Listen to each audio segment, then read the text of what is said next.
June 24th, 1941, Lithuania, the Baltic states. The second day of Operation Barbarossa.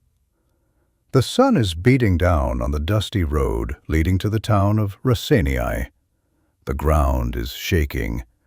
It is a rhythmic, mechanical tremor that you can feel deep in your chest, rattling your ribs. The German 6th Panzer Division is on the move. They are the apex predators of Europe. These are the men who invented Blitzkrieg. Their tanks, the Panzer 35s and Panzer 3s, are fast, efficient, and victorious. They have crushed the Polish cavalry. They have smashed the French defenses. They are racing towards Leningrad, absolutely convinced that this war will be over before the first snowflake falls. But then, the column stops. The brakes screech. The dust settles, choking the air. The commanders pop out of their hatches, looking confused, adjusting their headsets. Why have we stopped? Is it a river? Is it a minefield? Is it a stubborn Soviet defensive line? No, it is something much worse, and much stranger. A German forward observer lifts his binoculars. His hands are steady, but his mind is reeling.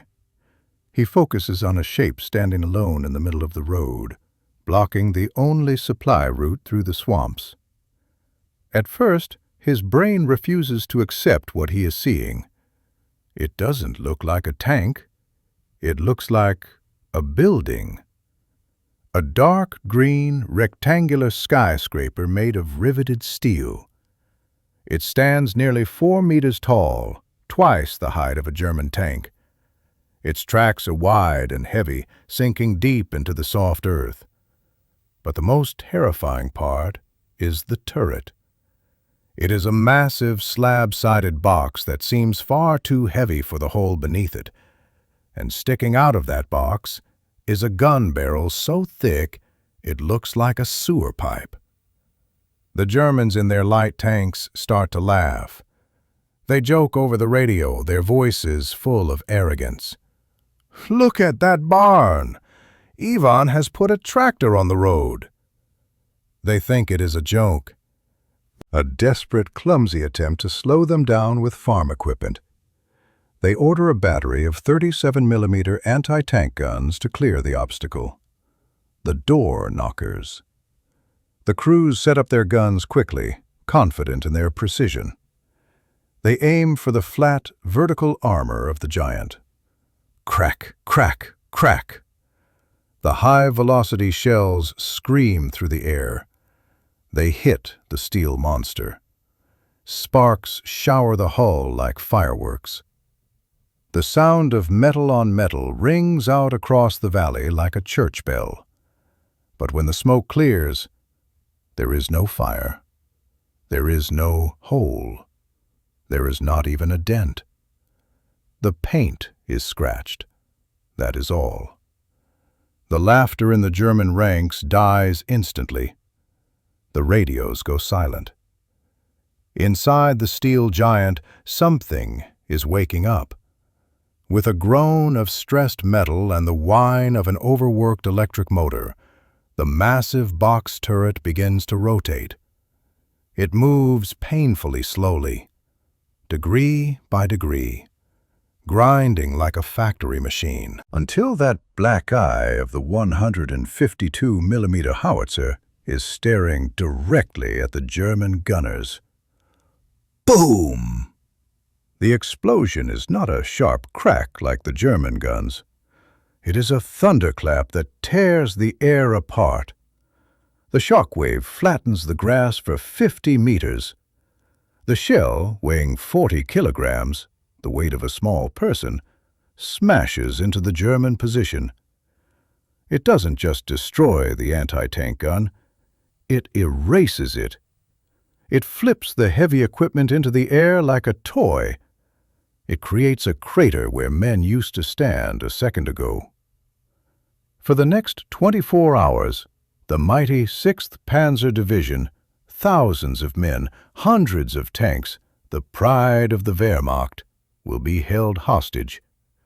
Not by an army, not by a regiment, but by 6 terrified Russians trapped inside a single, overheating steel coffin. They have no radio contact. They have almost no fuel. They are alone against the world. This is the story of the KV-2, the tank that was too heavy to move, too tall to hide, and too terrifying to die.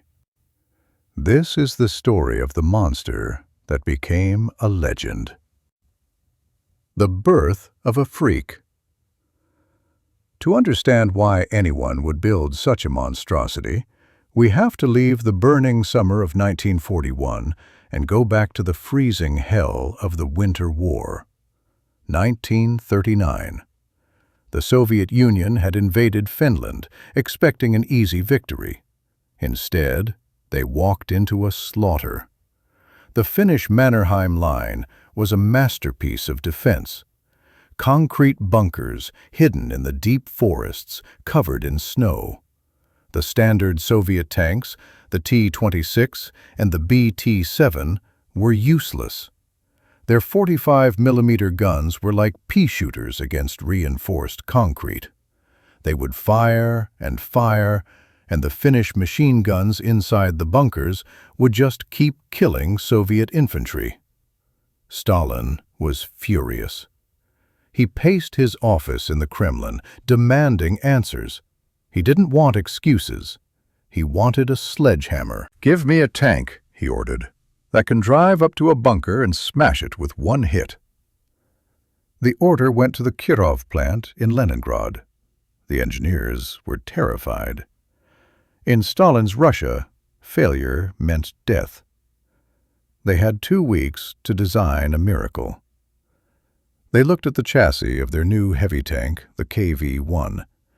It was a good tank, tough and reliable. But its gun was too small. So they did something desperate. They looked at the artillery park. They found the M10 howitzer, a massive 152mm field gun designed to destroy fortifications from kilometers away. And they decided to put it inside a tank. It was madness. The gun was huge. The recoil mechanism alone took up half the space inside the vehicle. To fit it, they had to build a turret that was ridiculously tall. It doubled the silhouette of the vehicle. It raised the center of gravity dangerously high. But the KV-2 wasn't the only monster vying for Stalin's attention. To understand how desperate the Soviets were, you have to look at what else they were building.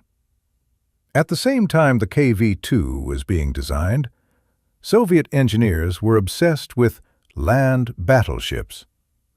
There was the T-35, a 5-turreted beast that looked like a castle on tracks. It had a crew of 11 men. It was 50 tons of pure propaganda. On parade in Red Square, it looked invincible. But in reality, it was a joke. The armor was so thin, a heavy machine gun could punch through it. The commander couldn't control 5 turrets at once. When it turned, the tracks often snapped because the hull was too long. Then there was the SMK, a 2-turreted heavy tank that Stalin personally inspected. He looked at the design, walked up to the engineers, and famously asked, "Why do you want to build a department store on tracks?" He ordered them to remove the second turret and thicken the armor. This competition is crucial because the KV-2 won it not by being perfect, but by being the only one that actually worked. The T-35s were wiped out in the first weeks of the war without destroying a single German tank.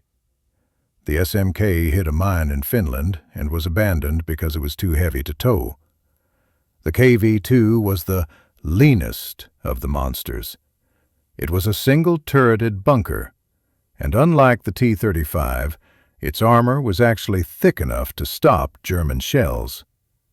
When the first prototype, the KV-2, rolled out of the factory gates, the test drivers turned pale.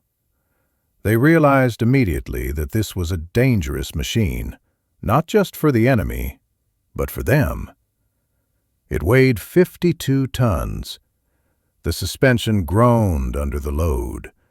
If you drove it on a side slope, the tank felt like it was going to tip over.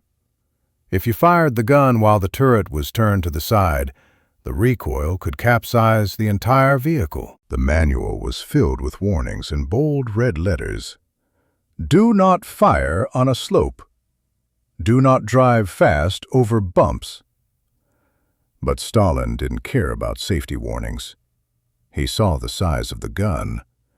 He saw the thickness of the armor, and he smiled.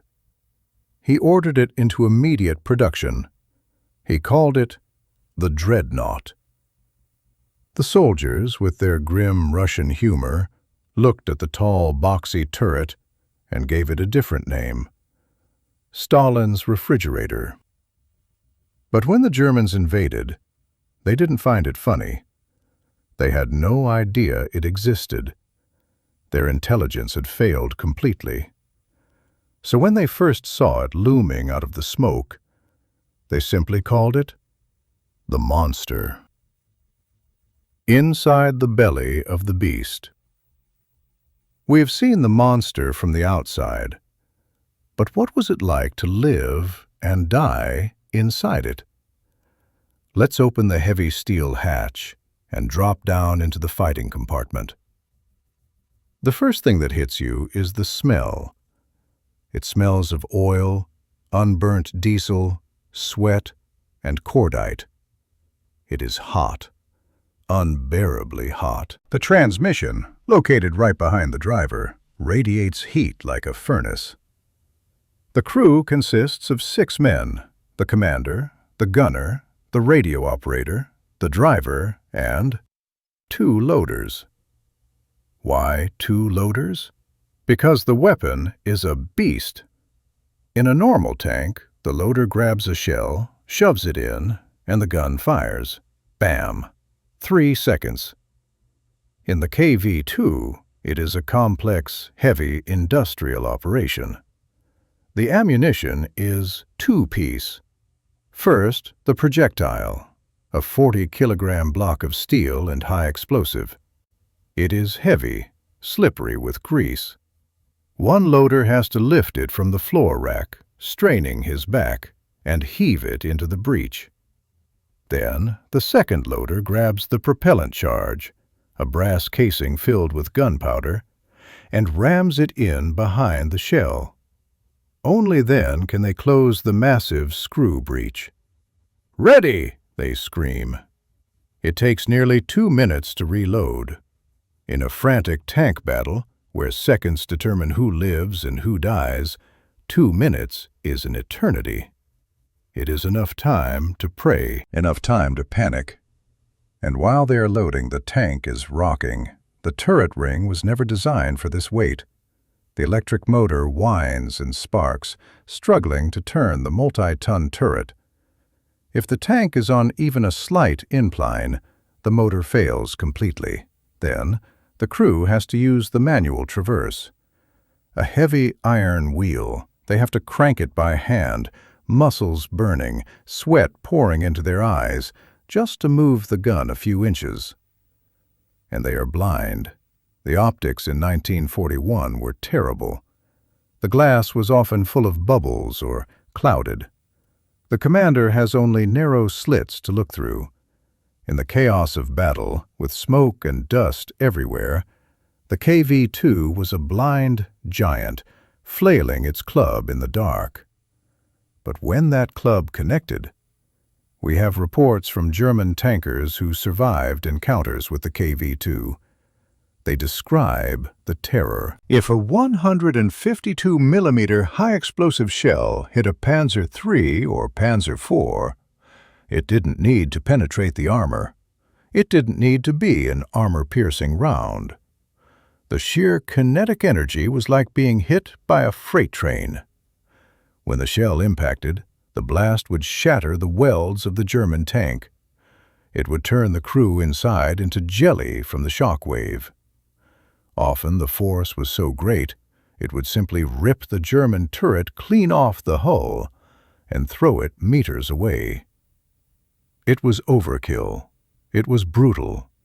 It was a sledgehammer smashing a watch. But for all its power, the KV-2 had a secret enemy, an enemy more dangerous than the Germans: its own engineering. The mechanical suicide. The KV-2 was built on the chassis of the KV-1, but it was 10 tons heavier.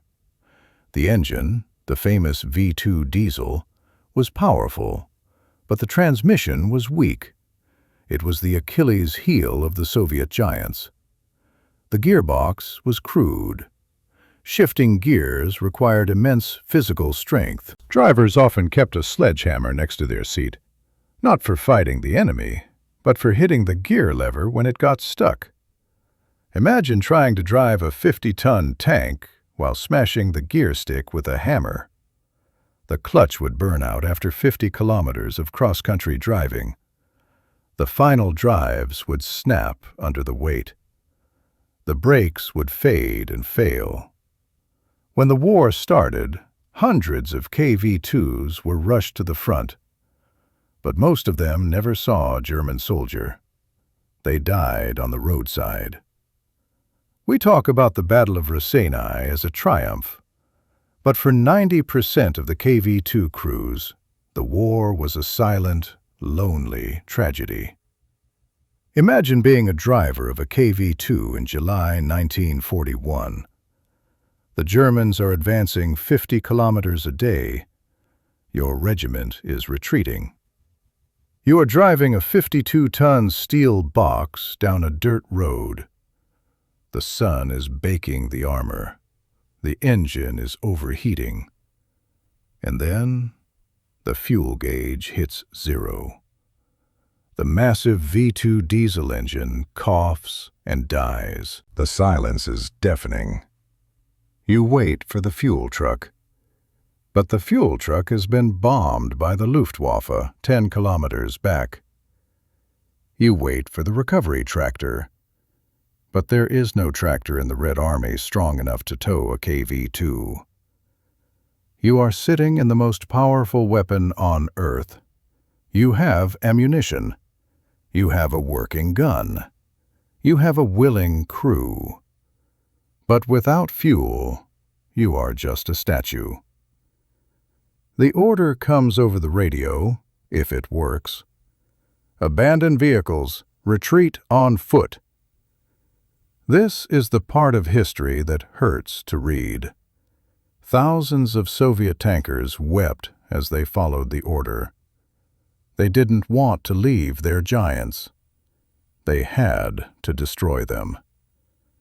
They would open the engine hatch and pour gasoline over the transmission, or they would shove a grenade down the barrel of the 152mm howitzer. Boom! The barrel would split like a banana peel. The mighty turret would crack. The German advance columns reported driving past kilometers of abandoned Soviet heavy tanks. They called it the graveyard of giants. German soldiers would climb on them, take photos, and write home, "We found another monster today. It wasn't hit. It just stopped. Thank God it stopped." This context makes the stand at Raseiniai even more poignant. The crew that fought there didn't just fight the Germans. They fought the urge to run.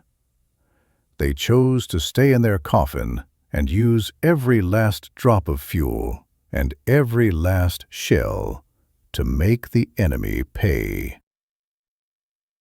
The Battle of Raseiniai, the siege. Let's return to that lonely road in Lithuania. General Erhard Raus, the commander of the 6th Panzer Division, is furious. His entire advance has stalled. Leningrad is waiting, but he cannot move because of one stubborn Russian tank. He tries to send his tanks around, but the terrain is swampy. The heavy German trucks sink in the mud. The only solid ground is the road, and the road belongs to the monster. He orders a distraction. He sends a platoon of Panzer 35Ts to attack from the front, to draw the monster's fire. While the KV-2 is distracted, he orders an 88mm flak gun, the famous tank killer, to be dragged into position behind the tank. The German gunners are terrified. They are 700 meters away. They are exposed. They can see the massive turret of the KV-2 towering over the bushes. They set up the gun. They level the legs. They crank the barrel down. But inside the KV-2, the Soviet commander is watching.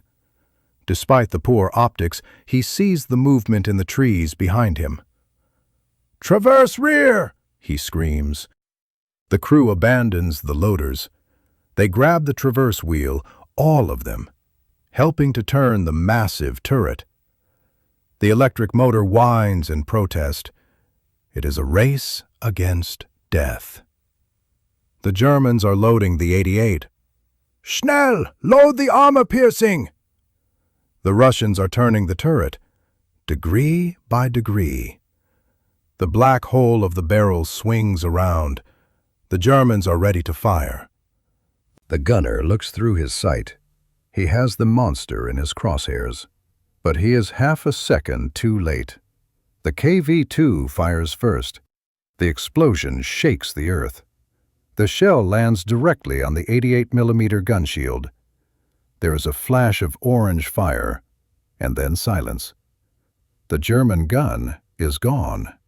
It is twisted scrap metal. The crew has been vaporized. Inside the KV-2, the crew cheers. They are alive. But they know it is not over. They check their ammunition. They are running low. They check their fuel. The gauge is on empty.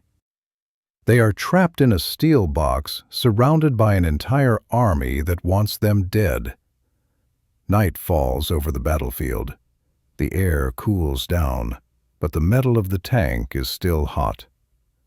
General Raus decides that if he cannot kill the beast with guns, he will kill it with courage. He calls for the pioneers, the combat engineers. "Blow it up," he orders. Under the cover of a moonless night, a squad of German soldiers crawls through the tall grass. They are carrying satchel charges, bundles of high explosives. They can hear the Soviet crew inside the tank.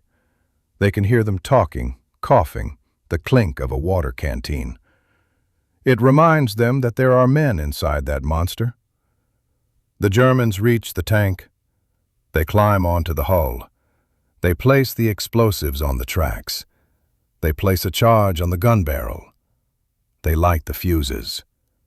The sparks hiss in the dark. "Run!" They scramble away into the ditch. Kaboom! A massive fireball erupts. The ground shakes. The Germans cheer from the darkness. "We got him! The monster is dead!" But when the sun rises, the turret turns. The tracks are shattered. The tank is immobilized. It will never move again. But the gun? The gun is fine. The armor held. The machine gun in the hull opens fire, cutting down the German infantry who thought they were safe. The monster is crippled. It is bleeding. But it is still dangerous. And now it is angry. The execution. Morning, June 25th. The siege has lasted nearly 24 hours. The KV-2 is still there, silent, smoking, but alive. Its machine gun tracks movement in the bushes. Its main gun covers the road. General Raus has had enough. He is losing time. Berlin is demanding answers. Why is the 6th Panzer Division stopped? He cannot tell them because of one tank. It sounds ridiculous. He comes up with a plan, a coordinated execution. He orders a platoon of Panzer 35Ts, the small, agile Czech tanks, to attack from the forest. But they are not there to kill the monster. They are there to be seen. They drive out of the trees. They fire their machine guns. They make noise. They dart back and forth, teasing the Russian giant. Inside the KV-2, the exhausted crew sees them. They haven't slept. They are deaf from the explosions. The air inside is foul with carbon monoxide. But they see targets. Traverse right! Fire! The massive turret begins to turn towards the little panzers. The Soviet gunner is focused on the bait. This is the mistake. While the KV-2 is distracted by the gnats, another German 88mm flak gun is being rolled into position. But this time, they are not 700 meters away. They are behind the tank. And they are close, terrifyingly close. They push the gun through the tall ryegrass until they are just spitting distance away. The KV-2 crew doesn't see them. The noise of their own engine and the firing of the panzers drowns out the sound of the German gun wheels. The German gunner looks through his sights. The rear of the KV-2 turret fills his entire view. It is a wall of green steel. He cannot miss. Fire! Crack! The high-velocity shell slams into the back of the turret. For the first time in 24 hours, the armor fails. The shell punches through. Inside the tank, the world ends. The shell fragments ricochet around the steel box like shrapnel in a blender. But the monster is still not dead. The turret stops turning. Smoke begins to pour out of the hatches. But the machine gun fires again. One of the survivors, wounded and bleeding, is still fighting. He refuses to let them pass. The Germans are shocked. Are they immortal? They fire again. A second 88mm shell hits the turret. Then a third. Then a fourth. Use 7 shells. 7 armor-piercing rounds fired at point-blank range. Only 2 of them penetrate. But it is enough. The machine gun finally falls silent. The monster is dead. The legacy. The silence that follows is heavy. German soldiers slowly stand up from the grass. They approach the steel beast cautiously, weapons raised. They expect a trick. They expect the gun to turn again. But nothing moves. They climb onto the hull. It is hot to the touch. They look at the turret. It is covered in scars. Dozens of white pockmarks where 37mm shells bounced off. Black scorch marks from the grenades. Deep gouges from the 88s. They try to open the hatch. It is locked from the inside. Eventually, they pry it open. What they find inside silences them. 6 men, dead, surrounded by empty shell casings and blood. They had fought until the very last second. They had food wrappers and water canteens, but they hadn't eaten. They had been too busy fighting an entire army. General Raus arrives to inspect the obstacle that stopped his division. He looks at the giant tank. He looks at the dead Russians. And then he does something unexpected. He orders his men to bury them. Not in a mass grave, but with full military honors. The German soldiers dig graves next to the road. They stand in formation. They salute the enemy who delayed their conquest of Russia by a full day. In the war diary of the 6th Panzer Division, the entry for that day reads simply, "Here lies a brave enemy. We had to use our heaviest guns to stop him. He fought to the last breath." There is one final, ironic twist to this story.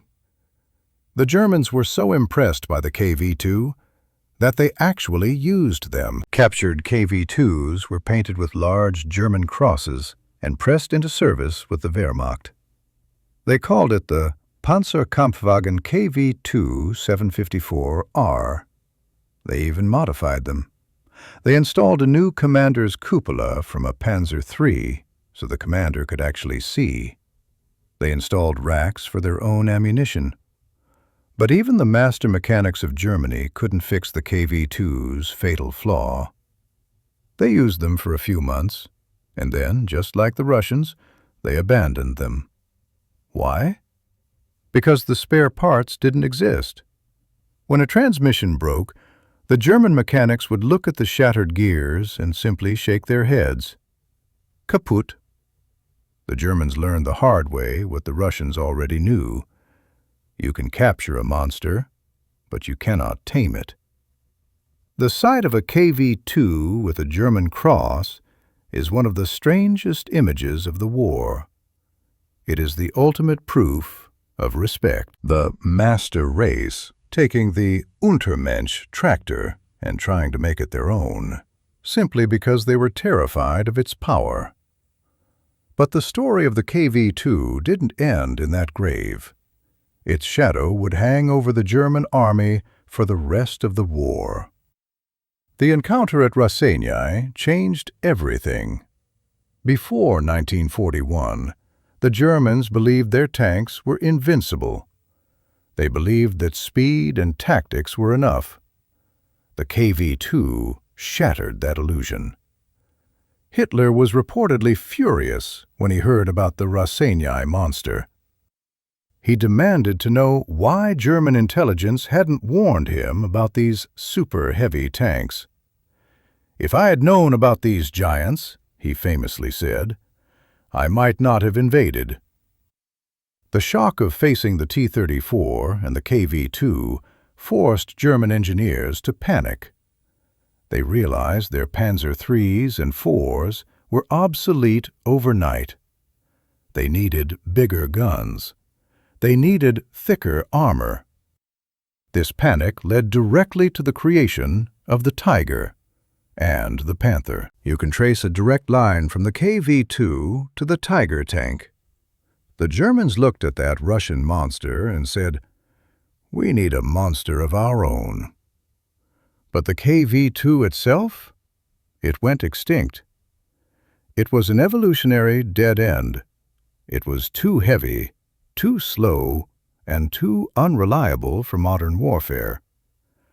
As the war went on, the Soviets realized that a faster tank with a good gun, like the T-34-85 or the IS-2, was better than a slow bunker with a massive howitzer.